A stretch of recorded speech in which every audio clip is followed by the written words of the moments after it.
কুমারঘাট মহকুমা হাসপাতালে চালু হয়েছে নয়া ল্যাবের, এতে ব্যয় হয়েছে 43 লক্ষ টাকা। শনিবার সংশ্লিষ্ট ল্যাবের উদ্বোধন করলেন বিধায়ক ভগবান দাস। চিকিৎসার জন্য রাজ্যের বাসিন্দাদের আর যাতে বাইরে যেতে না হয় সেজন্য ঢেলে সাজানোর পরিকল্পনা নিয়েছে সরকার।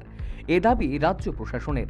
আর উত্তম চিকিৎসার জন্য রাজধানী বাদেও জেলা ও মহকুমা হাসপাতালগুলোতে ক্রমান্বয়ে বিভিন্ন স্বাস্থ্য সামগ্রী প্রদান করা হচ্ছে। কুমারঘাট মহকুমা হাসপাতালে চালু হলো নয়া ল্যাবের, এতে ব্যয় হয়েছে 43 লক্ষ টাকা। শনিবার সংশ্লিষ্ট ল্যাবের উদ্বোধন করেন বিধায়ক ভগবান দাস। সাথে উপস্থিত ছিলেন জেলা স্বাস্থ্য আধিকারিক ডক্টর শঙ্খ শুভ্র দেবনাথ, এসডিএম ও সুরজিৎ চাকমা সহ অন্যান্যরা।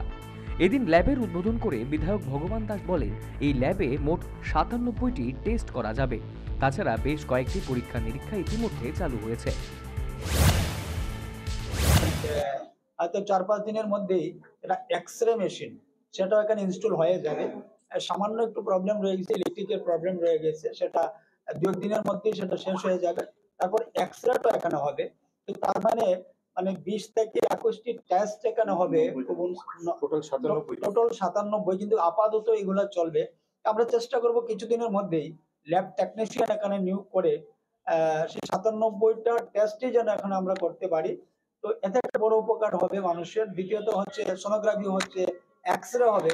তো বিশাল অংশের একটা মানুষ, বিশেষ করে গরিব অংশের মানুষ এখানে ভীষণভাবে উপকৃত হবেন।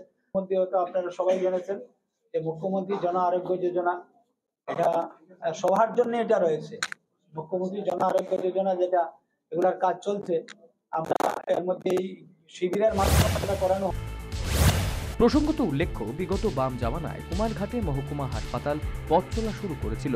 আর বর্তমানে চিকিৎসা পরিষেবার মান বৃদ্ধি করার চেষ্টা অব্যাহত রয়েছে।